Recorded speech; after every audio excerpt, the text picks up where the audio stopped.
Budget ని ప్రవేశపెట్టింది. ఈ బడ్జెట్ లో ఆంధ్రప్రదేశ్ కానీ దేశంలో ఉన్నటువంటి అత్యధిక మంది ప్రజలకు కానీ తీవ్రమైన నష్టం చేసే పద్ధతుల్లో ఉంది.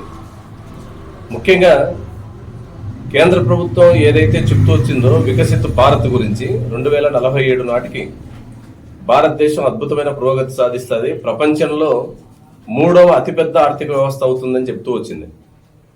కానీ బడ్జెట్కు ముందు రోజు ఫిబ్రవరి 1వ తారీఖు నాడు కేంద్ర ప్రభుత్వమే తయారు చేసినటువంటి ఆర్థిక సర్వే రిపోర్ట్ మాత్రం ఆ దిశగా లేదు.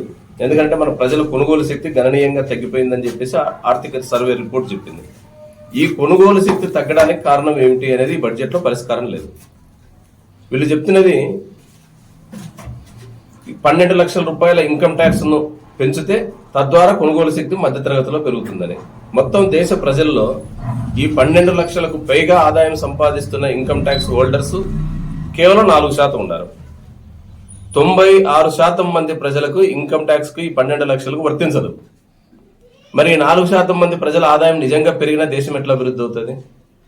అసలు ఆర్థిక కొనుగోలు శక్తి తగ్గిపోవడానికి కారణాలు ఏమి? ఒకటి, ప్రభుత్వ రంగాల్లో ఈ కాలంలో ఉద్యోగాలు అనేది 11 సంవత్సరాల్లో లేవు. 37 లక్షల మంది గతంలో ప్రభుత్వ రంగ సంస్థల్లో పనిచేస్తున్న ఉద్యోగులకు ఉపాధి పోయింది. ముఖ్యంగా బిఎస్ఎన్ఎల్, ఇన్సూరెన్స్ లాంటి, రైల్వే లాంటి కీలక రంగాల్లో ఉద్యోగాలు పోయినాయి.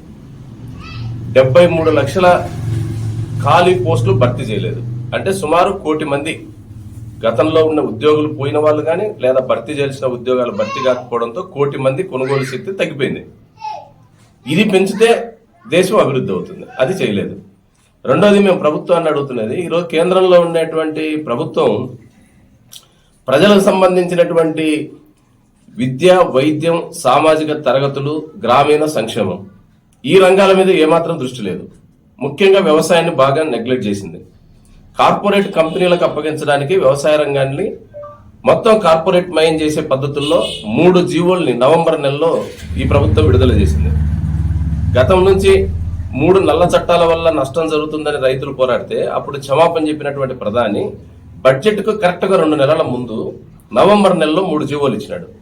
ఈ 3 జీవోల సారాంశం అంతకు ముందు నల్ల చట్టాలు ఏవైతే వ్యవసాయ రంగానికి వచ్చినాయో అవే. అంటే కార్పొరేట్ వ్యవసాయము, ఎక్కడైనా అమ్ముకునే స్వేచ్ఛ అనే పేరుతో కార్పొరేట్ కంపెనీలకు ప్రవేశం కల్పించడం, నిత్యావసర సరుకులన్నింటినీ ఎంత కోట అయినా సరే నిలవబెట్టుకునే అవకాశం గోడౌన్లకు కల్పించడం. ఈ పద్ధతుల్లో ఈ బడ్జెట్ లో కూడా ఆ ప్రతిపాదనలకే ఆమోదాన్ని లభించింది. అంటే సన్న మధ్యతరగతి రైతాంగం చేసుకునేటువంటి వ్యవసాయం పూర్తిగా కార్పొరేట్ అయిపోతుంది. 100 జిల్లాల్ని సెలెక్ట్ చేసినారు దేశంలో ఈ బడ్జెట్ లో. ఈ 100 జిల్లాల్లో ఆంధ్రప్రదేశ్ లో కూడా 7 జిల్లాల్ని చేసే అవకాశం ఉందని చెప్పి వార్తలు వస్తున్నాయి. అవి జరిగితే రాబోయే రోజుల్లో ఈ 100 జిల్లాలు రాష్ట్రంలో దేశంలో ఉండే 100 జిల్లాల్లో మొత్తం కార్పొరేట్ కంపెనీలు, ఆదాని, అంబానీ వీళ్ళ కంపెనీలే వ్యవసాయం చేస్తాయి. దానికి అనుగుణంగా ఈరోజు 1000 ఎకరాల్ని లీజు పేరుతో రైతుల నుంచి తీసుకునే అవకాశం ఉంది. దానికి చంద్రబాబు నాయుడు గారు పూర్తి మద్దతు ఇస్తున్నాడు. అందులో భాగమే మొన్న అనంతపురంలో జరిగినటువంటి హార్టికల్చర్ కన్క్లేవ్ అనే పేరుతో కంపెనీలను పిలిపించి కంపెనీలతో ఇక్కడ ఒప్పందాలు చేయించే ప్రయత్నం అనంతపురం జిల్లాలో జరిగింది. పండ్ల తోటల విస్తీర్ణం పెరిగింది జిల్లాలో, దానికి తగ్గట్టుగా మార్కెట్ కల్పించండి, గిట్టుబాటు కల్పించండి అని రైతులు కోరితే దానికి విరుద్ధంగా ఈరోజు హార్టికల్చర్ కన్క్లేవ్ పేరుతో కొన్ని కంపెనీలు 112 కంపెనీలను ఆహ్వానించినారు. వస్తామని యాక్సెప్ట్ చేసినారు ఈ మీటింగ్ కి. కానీ 7 కంపెనీలు మాత్రమే ఒప్పందాలు చేసుకున్నాయి. ఎందుకని రాలేదు అవి? వాస్తవానికి కార్పొరేట్ కంపెనీలు ఇంకా ఎక్కువ డిమాండ్ చేస్తున్నాయి. వాళ్ళు కోరుతున్నది ఏమంటే ఇప్పుడుండే వ్యవసాయాన్ని రైతులు చేయడం కాదు, మేమే వ్యవసాయం చేస్తాం, రైతులతో కొనుగోలు కాదు, రైతుల వ్యవసాయం మేమే చేస్తాం అనేది ఈరోజు కార్పొరేట్ కంపెనీ డిమాండ్. దానికోసమే నేనెవరు ఆ కన్క్లేవ్కి రాలా.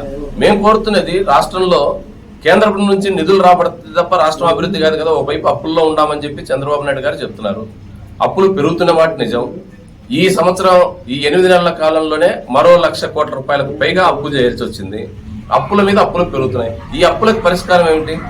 ముఖ్యంగా రాజధాని నిర్మాణం కేంద్ర ప్రభుత్వం బాధ్యత. కానీ ఇప్పుడు రాజధాని నిర్మాణానికి కేంద్ర ప్రభుత్వం బాధ్యత తీసుకోవడం, అప్పులు ఇప్పించే బాధ్యత తీసుకుంటుంది.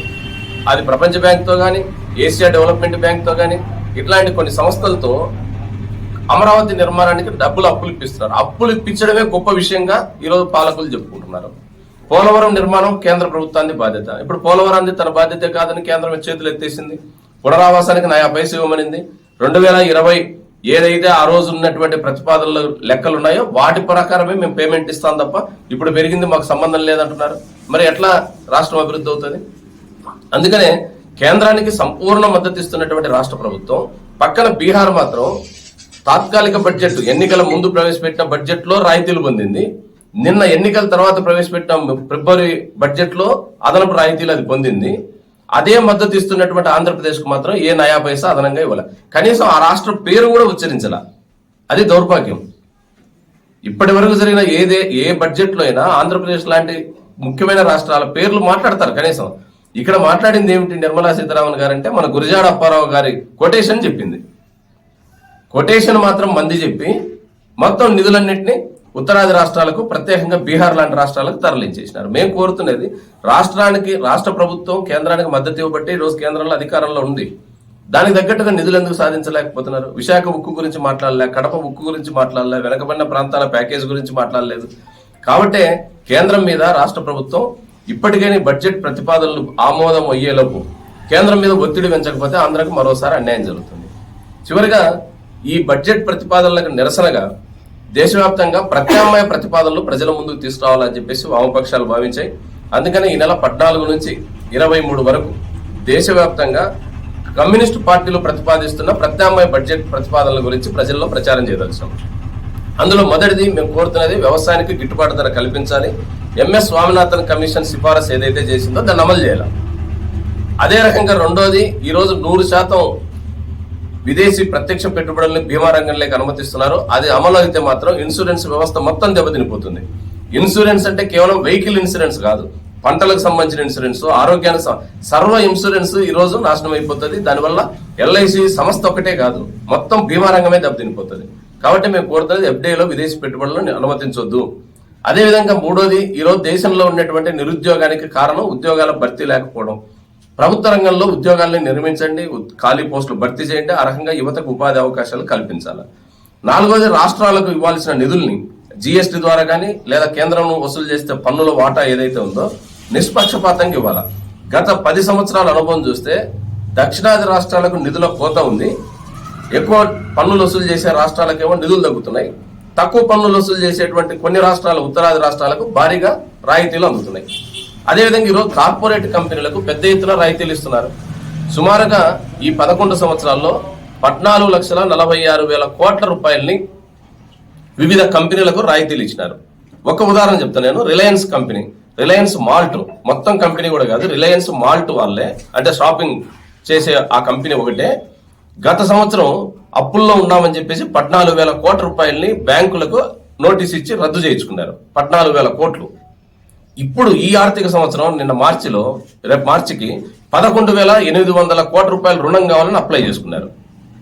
గత సంవత్సరం లాస్ వచ్చి నష్టపోయినటువంటి రిలయన్స్ మాల్ట్ కి తిరిగి 11,800 కోట్ల రుణం ఇవ్వడానికి ఎట్లయితే సిద్ధపడుతున్నారు? రైతులు ఎవరైనా కనుక ఒకసారి డిఫాల్ట్ అవుతే అతనికి ఇవ్వరు. సివిక్ కోడ్ లేకపోతే సాధారణ పౌరులకు లోన్లు రావంటారు. మరి రిలయన్స్ లాంటి కంపెనీ నష్టం వచ్చిందని చెప్పేసి పోయిన సంవత్సరం అప్పులు రద్దు చేయించుకుంది. ఇప్పుడు మళ్ళా తనకు లోన్ కావాలని చెప్పి 11,800 కోట్లకు అప్లై చేసింది. కాబట్టి ఇది కార్పొరేట్ అనుకూలమైన బడ్జెట్, కార్పొరేట్ అనుకూలమైన ప్రభుత్వ విధానం ఉంది. దీనికి నిరసనగా ప్రజల్లో విస్తృతంగా ప్రచారం చేస్తాం. రేపు 14 నుంచి 23 వరకు ప్రచారం చేసి ప్రజల కదలికలు బట్టి ఆందోళన కూడా ఉధృతం చేస్తామని చెప్పేసి తెలియజేస్తాం.